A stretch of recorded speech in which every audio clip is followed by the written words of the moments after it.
Yet another example of why kids should not have access to guns happened this weekend. Bexar County Sheriff's deputies say it happened yesterday afternoon at some apartments on the far west side near Military Drive West and Loop 1604. BCSO tells us that a 9-year-old and an 11-year-old were playing with a gun. Somehow a trigger was pulled and the 9-year-old was hit in the neck by a bullet. Deputies say it was just a graze, but the boy was taken to University Hospital as a precaution. The 11-year-old was not hurt. This is a prime example why we can't make weapons accessible to children, that we have to keep them locked and secured at all times. Right now, it's unclear which boy had the gun at the time of the shooting or where the gun came from. The rightful owner, though, will face charges likely. This is the second child shot and hospitalized in a span of just 3 days. And a driver recovering today after losing control, crashing into a utility pole that nearly split the car in half. Now, this all happened just before 3 p.m. yesterday. This is Roland Avenue. It's not too far from East South Cross and South WW White Road. Firefighters having to cut the driver out of the vehicle. That crash actually leading some problem in the power in that area as well. All right, now to the latest out of Ohio. Today, the NTSB investigators, they're expected to be at the scene of the second Norfolk Southern train derailment in Ohio. It happened just more than a month after the toxic derailment in East Palestine. So take a look. Dashcam video capturing the moment 28 of the 212 cars got off the rails. Officials say this train was not carrying hazardous materials. Meanwhile, Norfolk Southern still in the process of removing 2,000 feet of the railroad tracks in East Palestine after they'll remove the contained soil underneath. Now, the EPA ordered the company to test the area for toxic dioxins. Many residents there remain frustrated and outraged, understandably so. They're demanding to be evacuated during that testing. Many saying they're actually suffering from a range of symptoms, including headaches, anxiety, coughing, fatigue, and even skin irritation. Fires set, Molotov cocktails thrown, and dozens of people arrested. Now, all of this, the outcome of what started as a protest in Atlanta, it took a very violent turn over the weekend. All of this outside of what could be a police training facility. Now, we have reports that this isn't the first time that there's been a clash with police in Atlanta.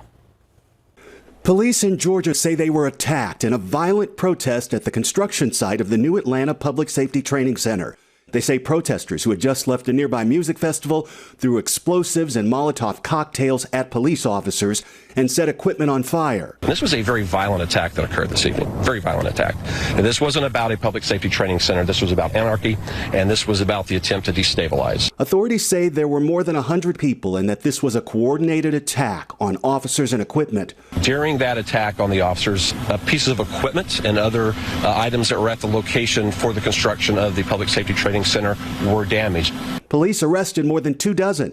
Atlanta's police chief says what happened was not a legitimate protest and that many of those arrested were not from Georgia. When you throw commercial grade fireworks, when you throw Molotov cocktails, large rocks, a number of items at officers, your only intent is to harm.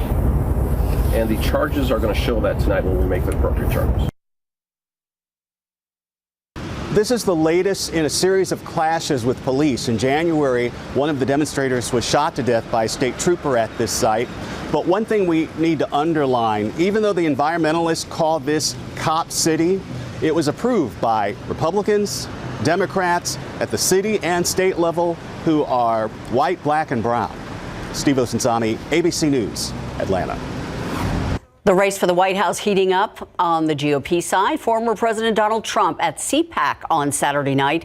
He promised to stay in the race even if he is indicted on that ongoing vote investigation.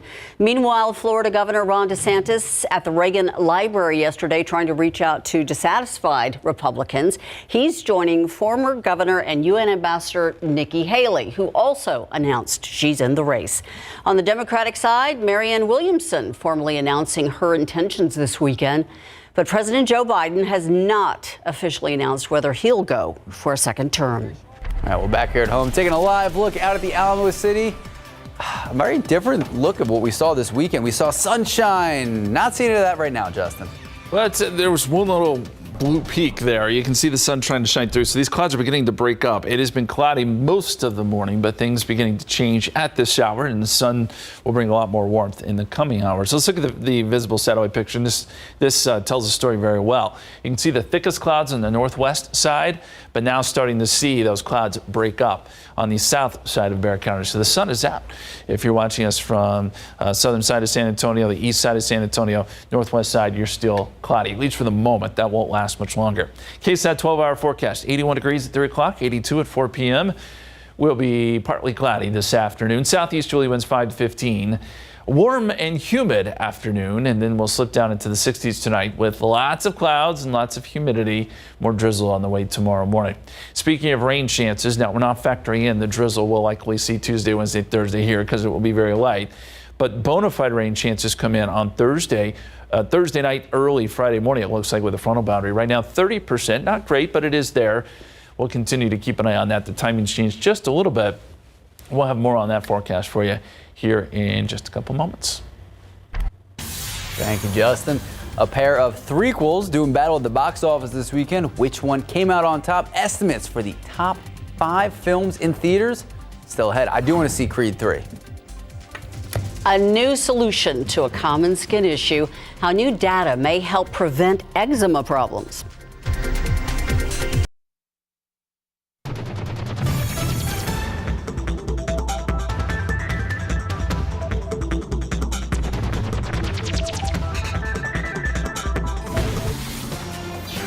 What affects an estimated 30% of people in the United States. All of this according to the National Institute of Health. However, new research providing hope to those who have eczema. CNN's Mandy Gaither explains why the findings of this study may help prevent this annoying skin condition. It affects the largest organ on our bodies. Eczema can cause dry, red, itchy skin and is also linked to other health conditions like food allergies and asthma. It's a very common problem, and the group who has severe disease is particularly affected.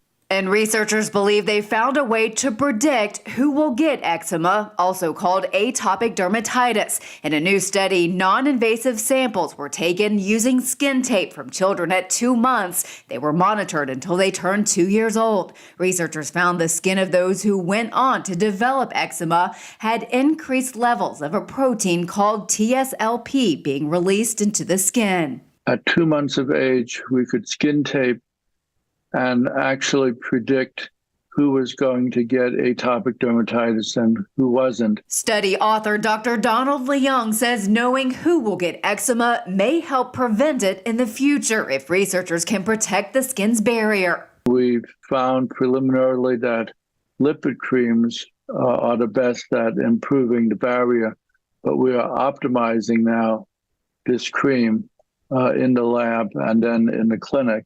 Leung says researchers are also looking for natural substances that can reduce the amount of protein causing the problem and allow the skin cells to mature properly. For Health Minute, I'm Mandy Gaither. The National Park Service using a little bit of humor to warn people about bears. And they're doing it on social media. The agency offering a number of real tips about bear encounters. They also said, quote, if you come across a bear, never push a slower friend down, even if you feel the friendship has run its course. Now, one user then asked the agency what to do if you're just an acquaintance with them. Now, the Park Service responded, saying that friendships don't just happen by chance. It takes effort and trust to build a lasting friendship. But you don't want to start that friendship with a bear. The service pointing out that as spring nears, bears are going to become more active. The agency also noting that bear attacks, meantime, are rare, but they can happen. Yeah. No, Not to ruin your camping trip or anything. I tweeted out when they posted that, I tweeted out saying, I want to know the friend who started this. Why did they have to put it out here? Who pushed? That was kind of funny, though. Yeah. It's a nice way to look at it. Yeah. Justin, would you run with me from the bear? Of course. You wouldn't push him in the way? In theory. No, of course. Of course not. It's actually a great tweet. 73 degrees so far today, 63 the low this morning. The averages are 71 and 50, so we'll be above that mark, but not up to the record of 100 set back in 1991. This is the time of year where you can get just about anything in our forecast. Look at the records, 100 or 24 back in 1966. we'll be somewhere in the middle. Warm and humid week ahead. That forecast coming up. Well, welcome back. Just about 12:45 this Monday afternoon. We start off with some fog, but Justin, starting to see the blue rays come out. And you said that magical word, rain. It's in the forecast. We're not making any guarantees yet because I know how important rain is at this point. We're coming out of a drought. We're starting to see things bloom. Rain would be fantastic. We're hoping this year we'll kind of switch it up a little bit as we move a little bit closer to maybe an El Nino pattern. We're not there yet, but that's the hope anyway. Let me take you outside. Yes, blue skies now. And temperatures, I guarantee you, will take some big jumps here in the coming hour just because of the fact we are seeing that sun. And we already jumped up 2 degrees since the last time we talked to you. 75 at the airport, 76 Stinson, 75 Kelly, 77 at Randolph. We've got a southerly wind that has ushered in some good moisture. It started off foggy and drizzly this morning. That is going to be a common pattern, a common theme this week. 71 right now in Kerrville, 72 in Rock Springs. We've got 80s on the map, though. If you're watching us from Carrizo Springs and Cotulla, you're already in the mid-80s. It promises to be a warm day there. Mid-70s for most of San Antonio. Helotes jumped up to 71. 69 up at Canyon Lake, one of the cool spots. Here's a look at the dew points. Mid-60s for just about everybody. The moisture is widespread, so it's muggy no matter where you go. And again, that does not change, at least not until Friday. That's when we'll see a front come through and that'll take some of the moisture with it. Forecast temperatures today, we should make it up to around 82 or so here in town. The warmer stuff down to the south, Carrizo Springs, Pearsall, you're going to be in the mid to upper 80s, and then maybe some 70s still in the hill country, but warm nonetheless. Another look outside, 75 again here in town, and there's the satellite picture. Shows the clouds are, yes, breaking up here around Bexar County. Still kind of a thicker cloud deck right there in northern Medina County and northwestern Bexar, but even that's beginning to break up. So partly cloudy this afternoon, as I said. And as we look at the dew point trend over the next 6 days, very humid until Thursday, and then boom, on Friday we get a frontal boundary. So this is updated. New computer model runs have come in, and the front's now a little bit stronger than maybe previously indicated. It's kind of gone back and forth, but with the front in place, I think we do have some rain chances as the front comes through. Right now, it looks like Friday morning, first half of your Friday.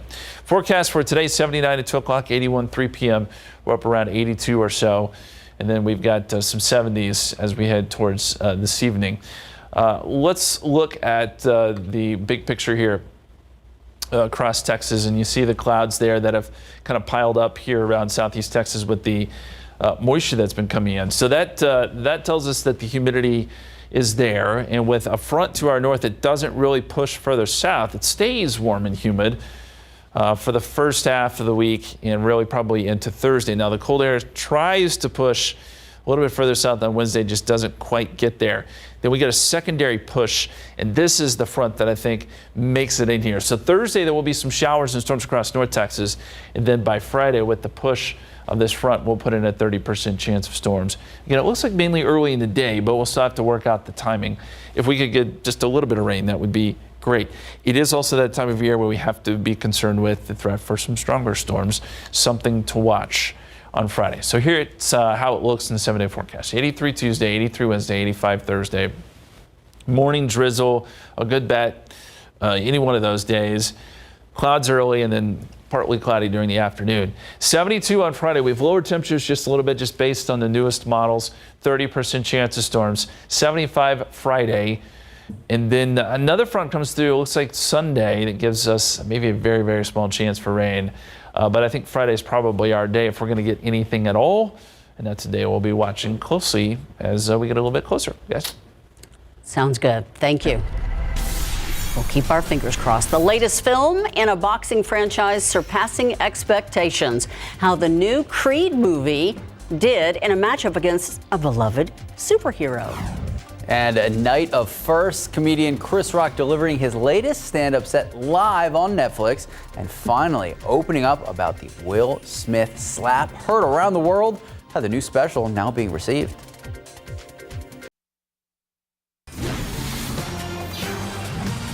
We can't forget it. Nearly a year ago, that slap from Will Smith at the Oscars. Chris Rock is now addressing that confrontation with a bit of humor. ABC's Janae Norman takes a look at the comedian's latest Netflix special and why it is receiving both praise and criticism. You know, anybody that says words hurt has never been punched in the face.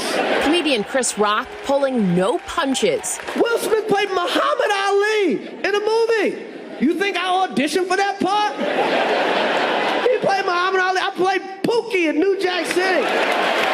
Breaking his silence in a big way in his first stand-up special nearly a year after the assault on stage at the Academy Awards. In Netflix's first ever live event, Selective Outrage, the legendary comedian and actor donning all white while addressing that now infamous moment. People like, did it hurt? It still hurts. I got summertime ringing in my ears. He's had almost a year to think about what he would say.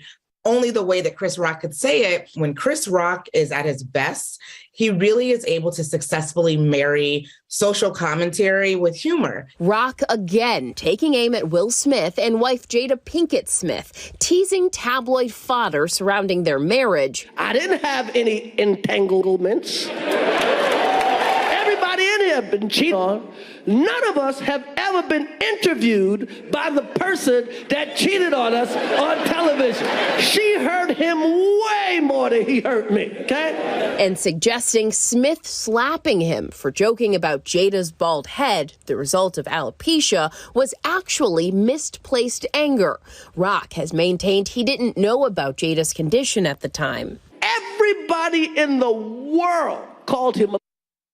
I tried to call him and give him my condolences. He didn't pick up for me. The entertainer sincerely acknowledging that he even admired his fellow actor at one point. He's made some great movies. I have rooted for Will Smith my whole life. I root for this.